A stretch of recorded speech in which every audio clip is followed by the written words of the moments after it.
সম্প্রদায়। আমরা বারবার বলেছি মাইনরিটি সম্প্রদায় ভালো নাই।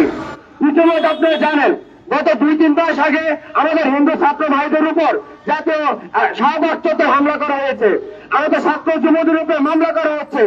আমরা যেখানেই সমাবেশ করব সমাবেশ বন্ধ করে দেওয়া হচ্ছে।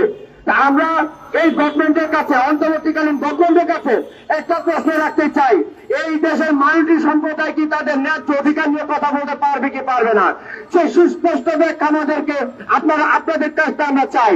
আমরা আপনাদের কাছে জানতে চাই, এই দেশটি শুধুমাত্র একটি সম্প্রদায়ের মাধ্যমে চলবে নাকি হিন্দু, বৌদ্ধ, খ্রিস্টান, আদিবাসী সবার মাধ্যমে চলবে? আমরা আন্দোলন করলে আমাদেরকে মারবেন, আমরা আন্দোলন করলে মান্য দিবেন, এইরকম দেশ আমরা চাই না। আমরা চাই মুক্তিযুদ্ধের চেতনায় এই দেশ। আমরা চাই 24-এ যে গণ অভ্যুত্থান হয়েছে, যে বৈষম্য মুক্ত বাংলাদেশ গড়ার জন্য আমাদের ভাইরা জীবন দিয়েছে, সেই বৈষম্য মুক্ত কোথায়? আজকে বাংলাদেশে সবচেয়ে বড় বৈষম্য হচ্ছে মাইনরিটি সম্প্রদায়ের জন্য। এরকম দেশ আমরা চাইনি। আমরা অন্তর্বর্তীকালীন সরকারের কাছে 8 দফা ঘোষণা দিয়েছি, আমরা অনতিবিলম্বে সেই 8 দফা বাস্তবায়ন চাই। আমরা বিশ্বাস করি 8 দফা দাবি বাস্তবায়ন হলে আজকে বাংলাদেশের হিন্দু, বৌদ্ধ, খ্রিস্টান, আদিবাসী সবাই শান্তিতে বসবাস করতে পারবে। কিন্তু 8 দফা দাবি বাস্তবায়ন হচ্ছে না। আজকের এই মানববন্ধন থেকে আমরা আমাদের প্রিয় মুখপাত্র চিন্ময় কৃষ্ণ দাস বলে অনতিবিলম্বে আমরা তার জামিন চাচ্ছি এবং মিথ্যা মামলা প্রত্যাহার চাচ্ছি।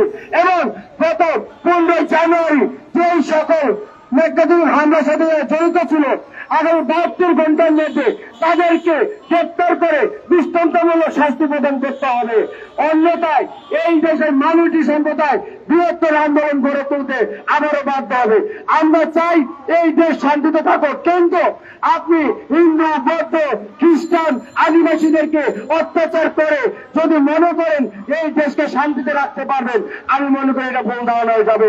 আজকে আদিবাসীগুলো হামলার কারণে সারা বিশ্ব থেকে নিন্দা প্রস্তাব জানাচ্ছে, এটা বাংলাদেশের কোনো সুখকর হচ্ছে না। আমি বাংলাদেশ জাতীয় হিন্দু মহাজোট থেকে আবারও তীব্র নিন্দা জানাচ্ছি। পাশাপাশি অনতিবিলম্বে সকল দোষীদের গ্রেপ্তার করে শাস্তি দাবি করছি। ধন্যবাদ সবাইকে।